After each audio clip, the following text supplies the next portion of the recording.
A'udzubillahi minasyaitonirrajim. Bismillahirrahmanirrahim. Raditu billahi rabba wa bil islami dina wa bi Muhammadin nabiyyan wa rasula rabbi yidni ilma wa rifni fahma. Amin. Bapak, ibu-ibu dan adik-adik sedaya, monggo pengawasan PMC wonten ing dalem menika dipunwiwiti. Saderengipun pengawasan dipunwiwiti, monggo langkung rumiyin sareng-sareng ngunjukaken puji syukur alhamdulillahirabbil alamin wonten ngarsa dalem Allah Subhanahu wa taala ingkang sampun maringi kathah sanget mapinten-pinten kenikmatan kesehatan, kesempatan iman lan Islam dumateng kita sedaya sehingga saged nindaki pengawasan wonten ing dalem menika. Monggo pengawasan enggal kita pigak sarengan kanthi maos doa. Bismillahirrahmanirrahim. Mboten kesupen selawat lan salam kita kunjukaken dumateng junjungan kita Nabi Agung Nabi Muhammad sallallahu alaihi wasallam ingkang kita wantu-wantu sapaatipun wonten ing minjing yaumul kiamah. Amin. Bapak, Ibu, saderengipun midhangetaken pengaosan, monggo maos surat Al-Fatihah langkung rumiyin sareng-sareng godherekaken. A'udzu billahi minasyaitonir rajim. Bismillahirrahmanirrahim. Alhamdulillahi rabbil alamin. Ar-Rahmanir Rahim. Maliki yaumiddin. Iyyaka na'budu wa iyyaka nasta'in. Ihdinas siratal mustaqim. Siratal ladzina an'amta 'alaihim ghairil maghdubi 'alaihim waladdallin. Amin. Sadaqallahul azim. Bapak, Ibu, lan adik-adik sedaya tengah acara salajengipun inggih nika pengawasan ingkang badhe punasta panjenenganipun Bapak Ustadz Ahmad Alwanto SHI saking Yogyakarta. Pedal sababan kula sumanggaken sumangga Pak Ustadz.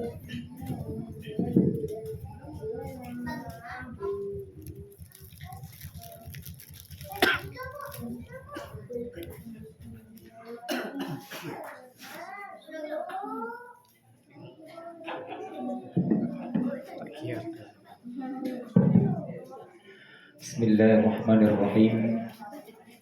Assalamualaikum warahmatullahi wabarakatuh.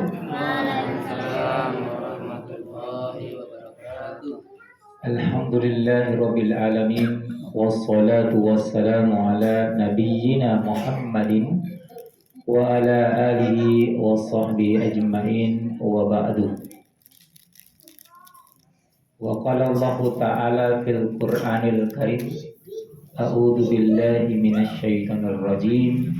Bismillahirrahmanirrahim.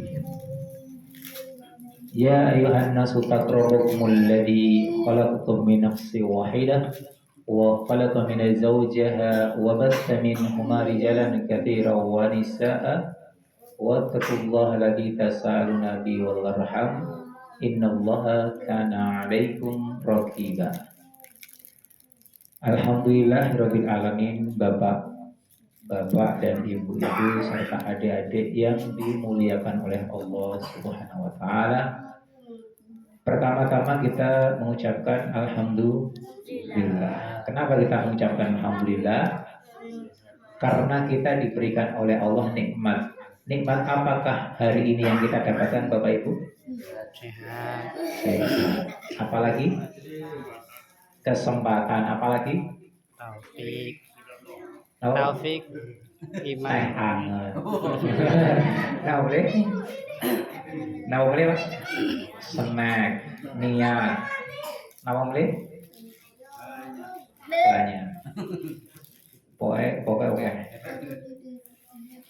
Tapi kenikmatan yang banyak itu atau di antara kenikmatan-kenikmatan itu kalau dikumpulkan nikmat masih kalah nikmat yang besar dibandingkan dengan nikmat ini. Apa itu?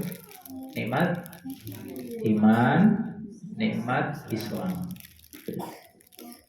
Kenikmatan apa saja yang ada yang kita dapatkan, kita kumpulkan hari ini itu masih kalah dengan kenikmatan berupa nikmat iman Islam.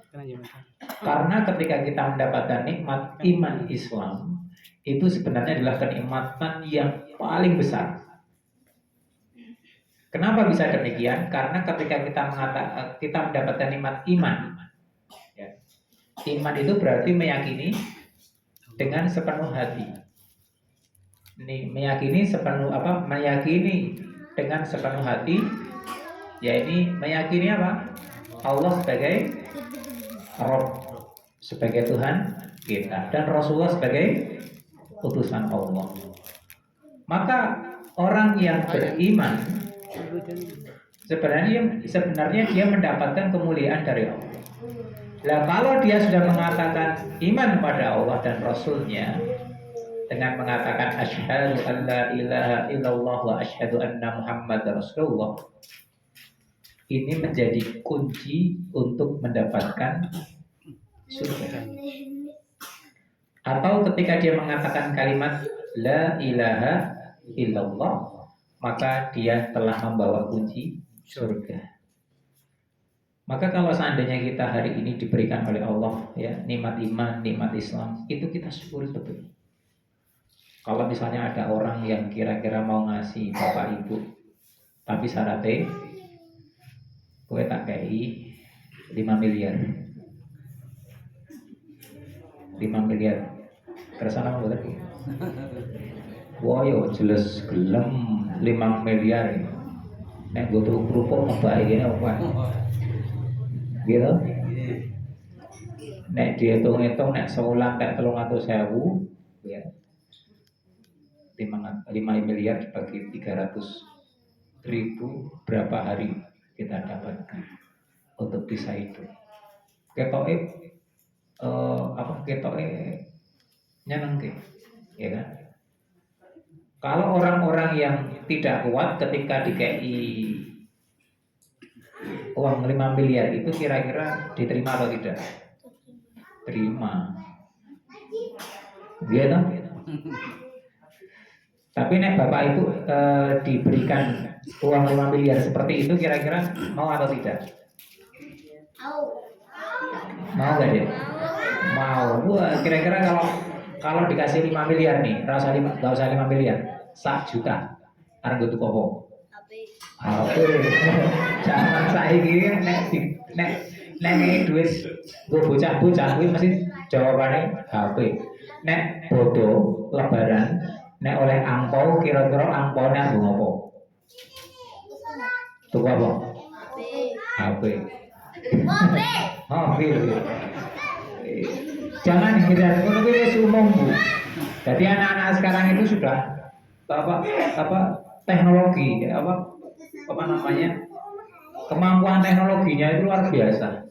Jadi nek le angpone arep ngopo? Tak kumpul ke Bu, arep butuh HP sesuk merek iPhone. Keren. Oh, iPhone 12 nanti apa? Saya belum tahu iPhone 12 itu kayak ngopo ya. Keren. Masih yo kuwi. Ini kita harus memahami dunia anak-anak yang modern seperti ini. Orang wah kuwi cancil wis lupa HP wae. Kita juga kadang perlu memahami seperti ini, ya. Dunia anak itu ya modern seperti ini. Ora biyo rasa HP nang dolan bedhek wae kayak nekran. Oh iya toh. Wis zamane. Ya tapi memang harus menyesuaikan, ya. Nah, Bapak Ibu yang dimuliakan oleh Allah, mungkin bagi orang yang tidak beriman, ketika diberikan uang segitu mesti kemecer. Tapi bagi kita, ketika kita percaya bahwa ada kehidupan setelah kehidupan di dunia, maka uang 5 miliar itu tidak terlalu berarti apa-apa bila dibandingkan dengan kalimat la ilaha illallah. Karena kalimat la ilaha illallah itu nampak singkat, pendek, tetapi ketika dibaca itu lebih mulia daripada dunia dan seisinya. Kalau mungkin di sekitar daerah Menoreh sana, di daerah sebagian Cangkringan sana, di daerah Boyolali sana, sebagian beberapa pegunungan gitu. Ketika dikasih jangankan 5 miliar, oh sak kresek super nih wes iso dadi pindah agama. Kenapa? Karena tadi butuh. Karena pertama butuh, yang kedua tidak ada iman yang kuat itu. Kalau saya yakin ketika ini ditawarkan di sini ya mesti orang nolak. Rasa nolak. Saya yakin di sini mesti menolak. Kenapa? Alah 5 miliar hampir mati orang di neng kuburan toh. Maka kita meyakini itu bahwa kalimat la ilaha illallah itu sungguh lebih berat daripada dunia dan seisinya. Maka perbanyak kalimat zikir. Perbaca kalimat dengan membaca la ilaha illallah wahdahu la syarikalah lahul mulku wa lahul hamdu wa huwa ala kulli syai'in qadir. Apa keutamaan kalimat ini? Coba, apa keutamaannya? Maka kadang-kadang kita juga perlu tahu ya, apa kalimat, apa manfaat atau fadilah membaca ini. Orang jadi semangat beragama, beribadah itu biasanya karena dia tahu manfaatnya. Maka kalimat la ilaha illallah wahdahu la syarikalah lahul mulku wa lahul hamdu wa huwa ala kulli syai'in qadir itu ada keutamaannya. Apa keutamaannya? Yang pertama, keutamaannya itu adalah sesiapa yang membaca kalimat ini seolah-olah dia telah membebaskan berapa? 100 orang Buddha. 100 orang ya. 100 orang Buddha. Lah kalau regane Buddha itu 100 yuto kali 100 sudah berapa? Ini apa manfaat yang pertama. Kemudian yang kedua apa? Ketika dia membaca ini, orang yang membaca ini akan dihapuskan oleh Allah 100 keburukan yang pernah dilakukan. Contohnya gini, kira-kira hari ini kita telah melakukan dosa apa? Coba. Ada yang pengen ngitung coba. Dosa apa Bapak Ibu yang kita lakukan hari ini? Oh, aku mau ngerasani tonggoku. Mergo kulkasane tak rasani, oh duitnya kok korupsi. Dosa siji. Sing kloro mliriki bojone tonggoku. Ya, wah iki maring aku tertarik. Aku lirik-lirik kedua. Terus apa lagi? Oh iya aku mau jikui snack, jikui godong jeruk goreng tanggoku, tak gawe sambel jeruk apa? Jeruk purut. Hati-hati loh, kadang-kadang kita emang sepele. Berarisan, tamane ada godong jeruk, nyaut cici, set, ini kira-kira maling pora. Kita sepele, tetapi ya benar. Kadang-kadang hal sepele ini bisa jadi dosa loh Bapak Ibu. Makanya kita itu perlu sensitif, peka dengan yang namanya dosa. Metik godong jeruk ya. Kecuali kita bilang, yuk jaluk godongnya ya. Nah kalau misalnya, yuk, nah, halal. Tapi kalau kita misalnya metik, letik 1 lembar saja tanpa izin, ini termasuk di antara orang yang mencuri. Maka bapak ibu atau mungkin ibu-ibu ya kadang-kadang kalau pas barisan pakai godong boleh tanpa izin minta tolong dihalalkan. Nah mungkin nanti ada di antara ibu-ibu yang ini bu jangan ngaruh ya kemarin saya ngambil apa daun jeruknya ya dihalalkan gini. Nah itu halal, itu namanya taubat, minta maaf. Kalau bapak-bapak kira-kira apa pak? Ya, nah pas rondo, ya pas rondo, terus neng ngarepi ono rokok, ya rokok, ono bungkusan rokok. Terus kemudian yang punya ini kan turu, dijikuk salencer. Nah ini juga termasuk ketika dia tidak meridhoi, ini termasuk mencuri hal-hal sepele. Nah ini berarti 3 ya, 3 atau 4 tadi dosanya. Nah intinya ada sekitar 100 dosa yang kita lakukan itu akan dihapus oleh Allah. Keutamaannya ya kan?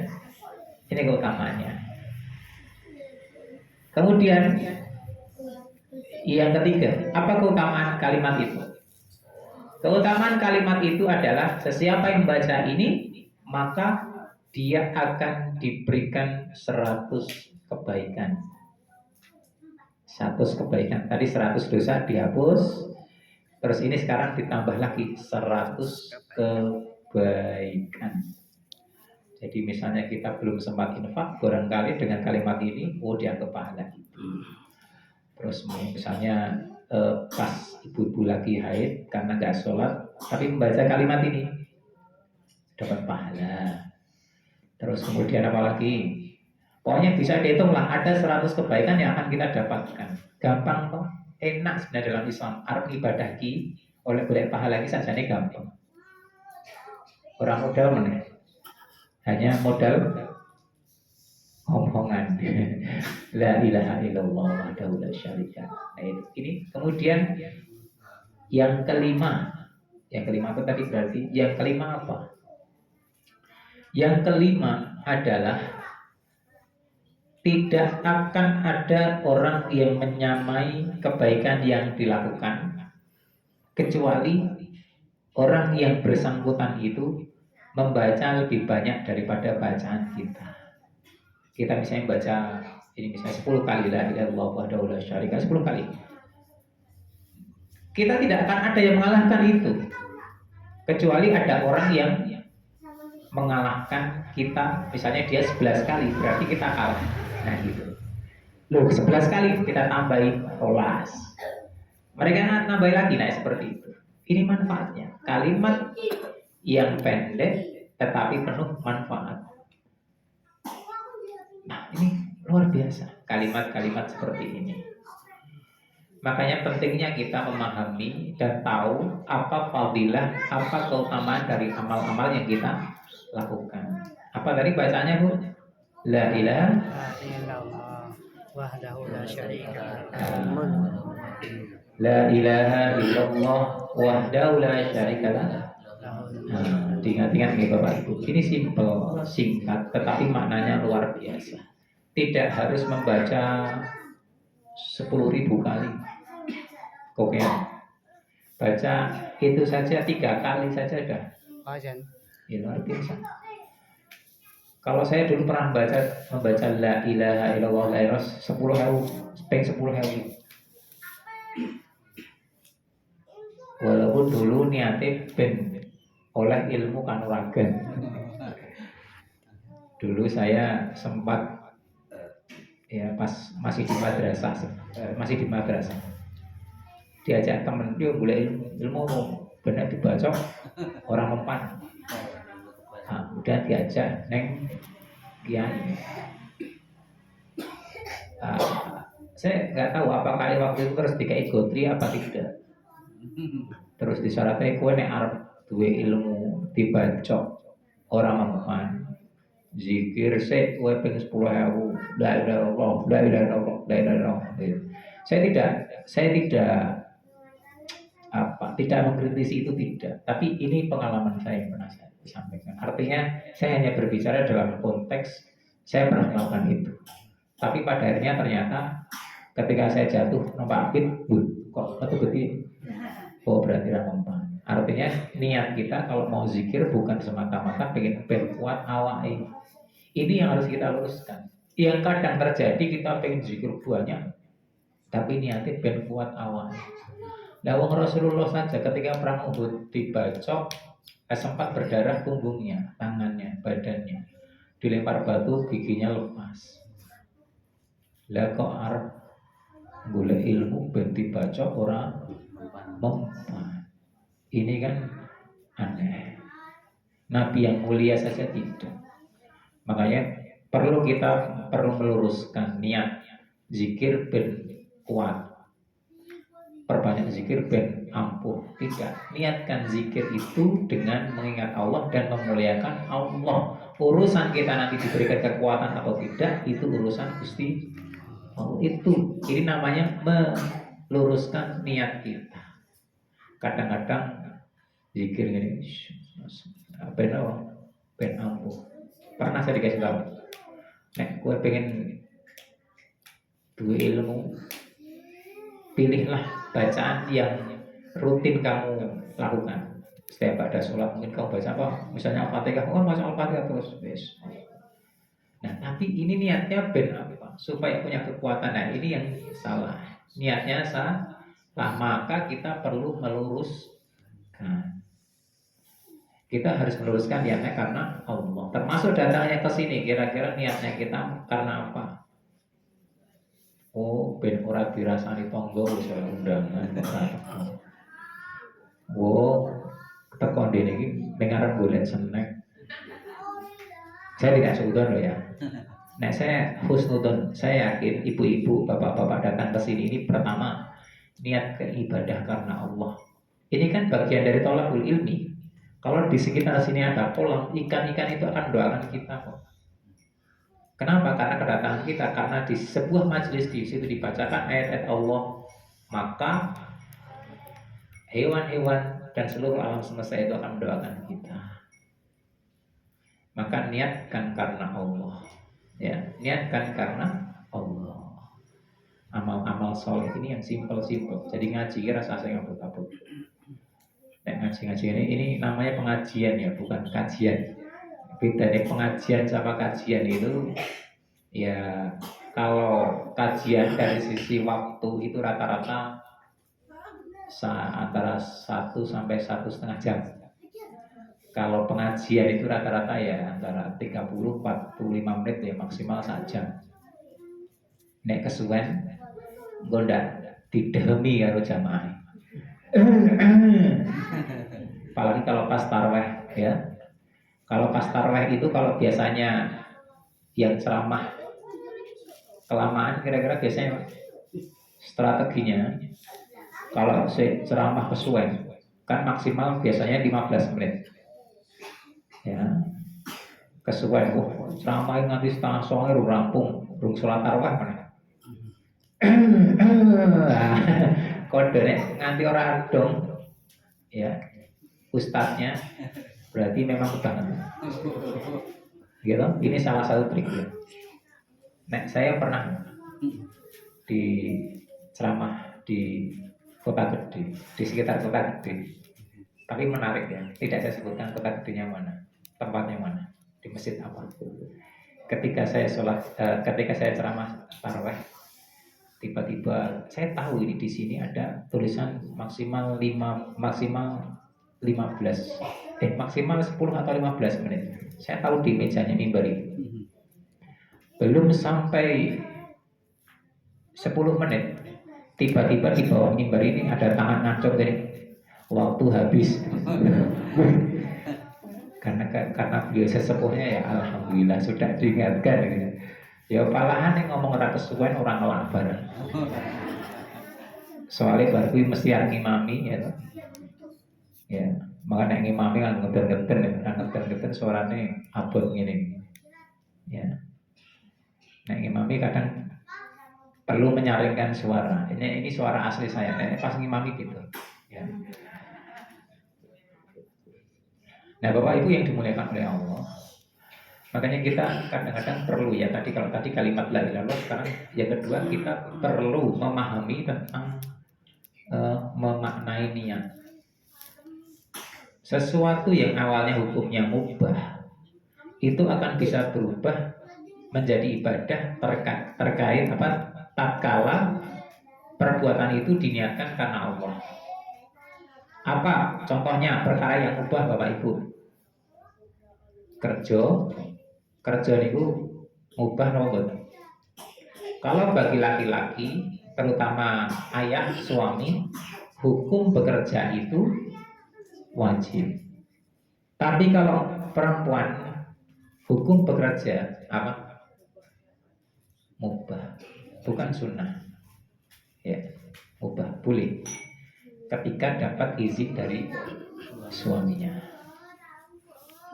Wah, tapi ini karena saya ingin membantu suami. Terus suami izin, boleh nggak saya kerja? Kata istrinya, oh boleh, nggak apa-apa. Yang penting ingat anak-anak.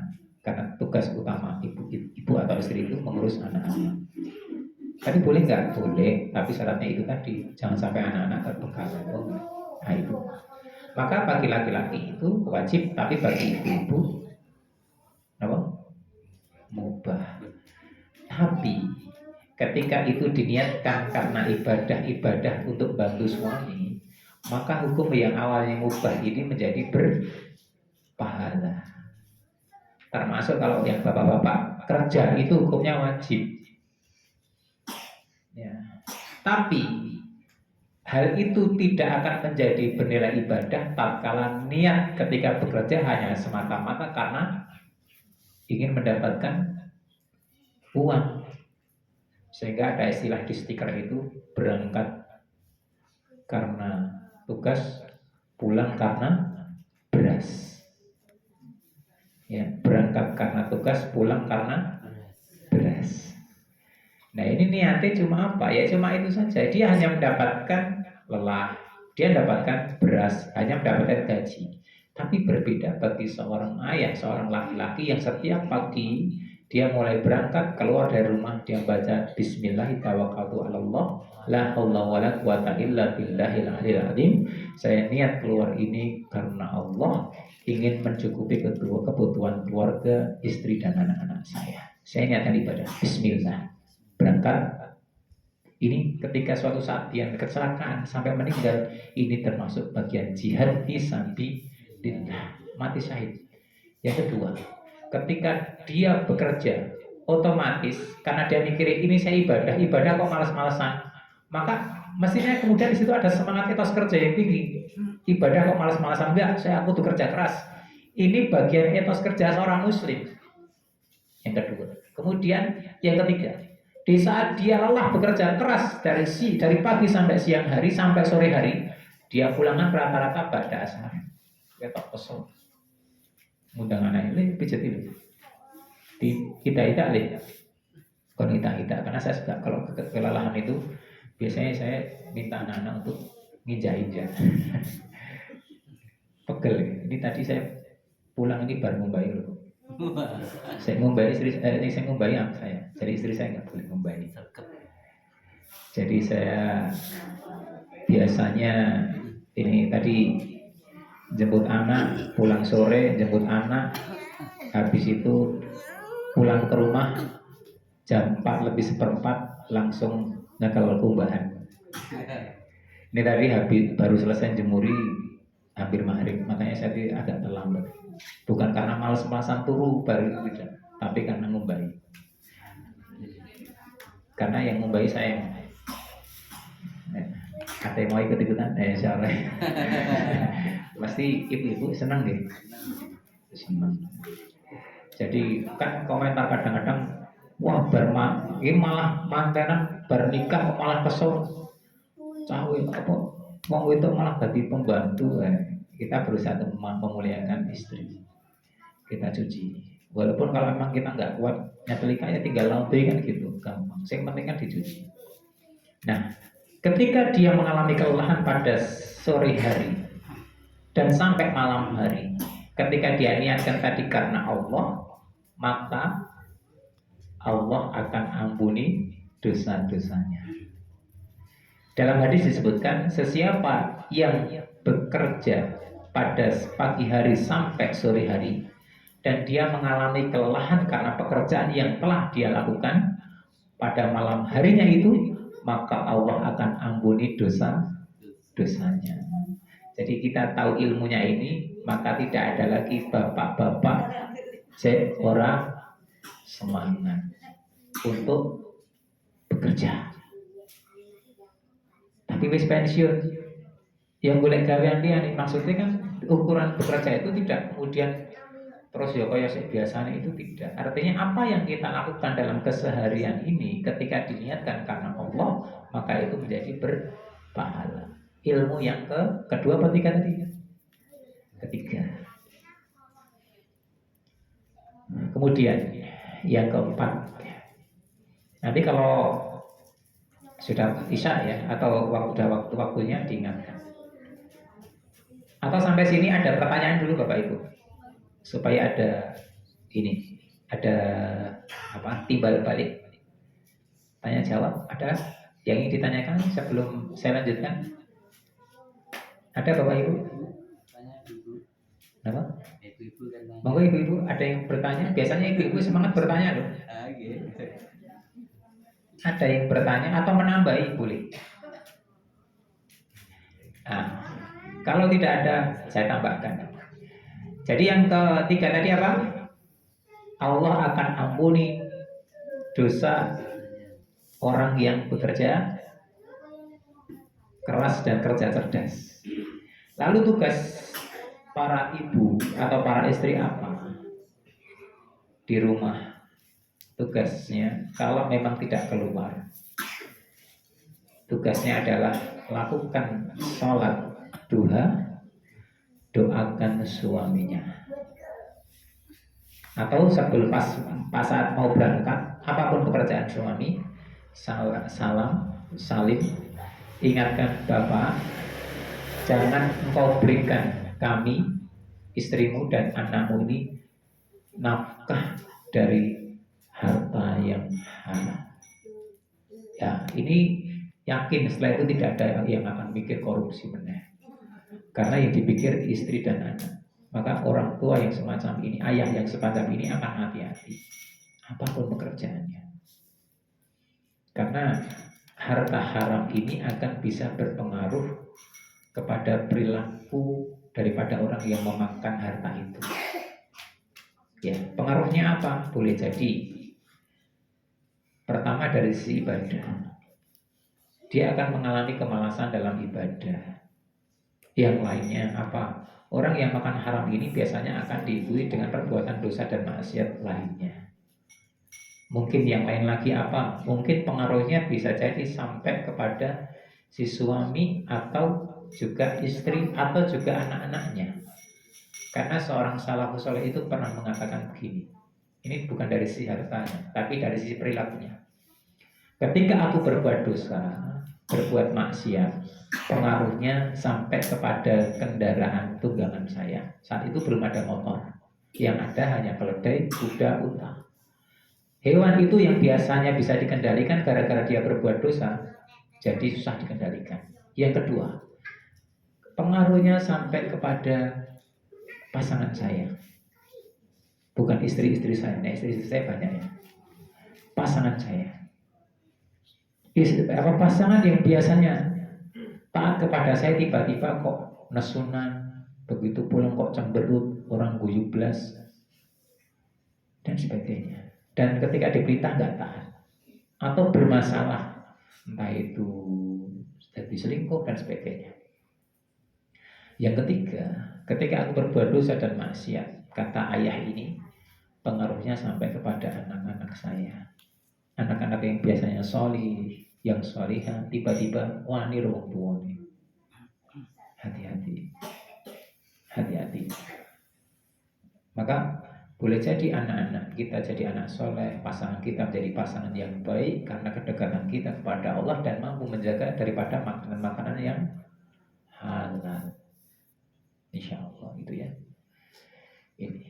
Nah Bapak Ibu yang dimuliakan oleh Allah. Yang terakhir ini kan kayaknya sudah hampir Isya 18.44 yang terakhir. Sudah sama-sama terdengar azan. Kalau kita ingin mendapatkan kebaikan, lakukan kebaikan-kebaikan yang menurut kita mampu. Gak usah dipaksakan kudu sholat malam saben bengi, poso terus, poso daun, terus ngaji Quran terus, neng ding apa jalan-jalan kayak wong bermiming ketok kosan zikir. Udah, jangan berlebihan. Gak usah berlebihan. Lakukan ibadah yang kira-kira kita mampu. Saya mau tanya Bapak Ibu, coba Ibu yang pakai jilbab biru, kira-kira amalan yang mudah yang bisa Ibu lakukan apa? Apa? Apa? Wonten? Apa?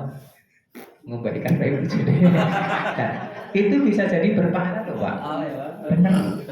Benar nih Bu.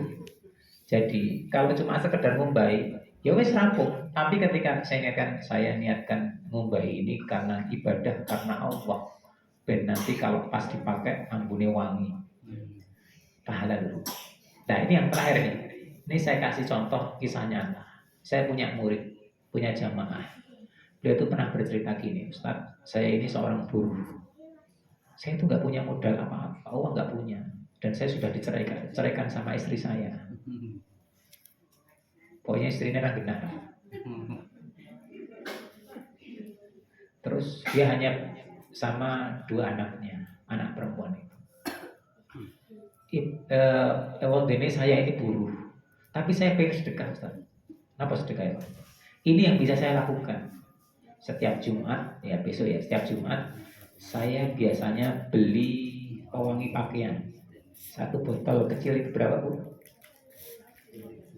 15 ribuan. Nah, saya tiap Jumat biasanya beli 1 botol 15 ribu pewangi pakaian. Buat apa Pak? Nah biasanya saya setiap hari Jumat menjelang Jumatan itu saya pindahkan ke botol spray yang bisa disemprotkan. Nanti saya campur air sedikit. Terus apa?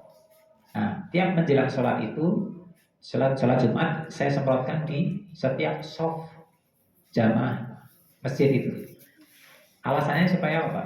Supaya wangi, sehingga jamaah ketika sholat di situ mendapatkan bau harum. Itu yang bisa saya lakukan untuk sedekah saya, Ustaz. Alhamdulillah. Lalu apa kira-kira manfaatnya Pak setelah maksudnya pengalaman setelah Bapak melakukan itu bertahun-tahun? Alhamdulillah Pak. Alhamdulillah Ustaz katanya. Seolah-olah ada kenikmatan yang saya dapatkan, artinya tenang. Pertama, yang kedua, ibaratnya kalau dengan tetangga-tetangga itu saya buruh, tapi anak saya bisa ketompo neng UGM, gitu. Bangga banget. Yang kedua, anak perempuan saya itu disekolahkan di Taiwan. Ini kalau saya melihat ini berkahnya, beliau sambil bercerita meneteskan air mata. Bojoku ngono kae saya nggak usah pikir, yang penting saya mendidik anak saya gitu. Tapi ini menarik Bapak Ibu bahwa kita bisa melakukan amal soleh sesuai dengan apa yang bisa kita lakukan dan paling mudah. Jadi mau amal itu nggak usah saya abot-abot apa sekarang yang gampang ini simpel. Apa ya? Oh iki ono sandal teng kelarah tak rapikan. Ini kan pahala. Kalau di musola nanti atau di masjid kok nonton teng kelarah toto. Niatkan ibadah. Oh ngomong, "Wah, pamer ben dikira." Beno apa? Ben dikira wong apik. Kalau kita terpengaruh dengan omongan itu berarti kita nggak ikhlas. Karena orang yang ikhlas itu adalah orang yang tidak peduli dengan omongan dan celaan orang. Dan orang yang ikhlas itu adalah orang yang tidak peduli dengan pujian orang lain. Jadi kalau kita merapikan gini ya misalnya, komentari, "Wah, ben itu wong apik." Kalau kita menggubris omongan itu, hilang amal kita. Ya, hilang amal kita. Jadi sekali lagi orang ikhlas itu apa tadi? Orang yang tidak peduli dengan celaan orang lain dan pujian orang lain. Nek dipuji ojo kebetulan aku. Biarkan saja. Kalau ada orang puji kita karena kebaikan kita, ya cukup alhamdulillah. Tapi kembalikan kepada Allah. Ya, kembalikan kepada Allah. Nah, maka silakan setelah ini nanti cari amal apa yang bisa kita lakukan dan tidak memberatkan diri kita. Nanti bisa dicari lah itu. Lain waktu insya Allah kita lanjutkan lagi ya. Yang simpel-simpel saja, ibadah angel-angel. Cari yang mudah-mudah saja. Demikian karena sudah beranjak isya. Mohon maaf bila ada kesalahan. Assalamualaikum warahmatullahi wabarakatuh.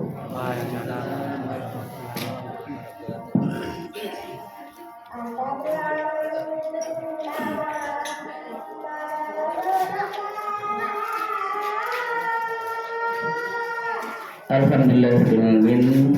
Wabarakatuh kenging bangun tumatan Bapak Ustaz Ahmad Alwanto SHI ingkang sampun kersa ngrawuhi lan maringi pangasan wonten ing dalem menika. Mugi-mugi Bapak Ibu saged mendhet manfaat lan angamalaken.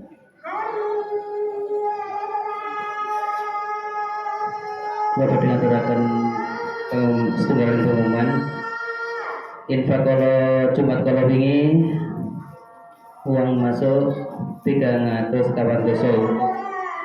Saja kalau orang kafir mugi-mugi ingkang paring infak tansah pinantuk itu ingkang langkung ngadas saking Allah Subhanahu wa taala.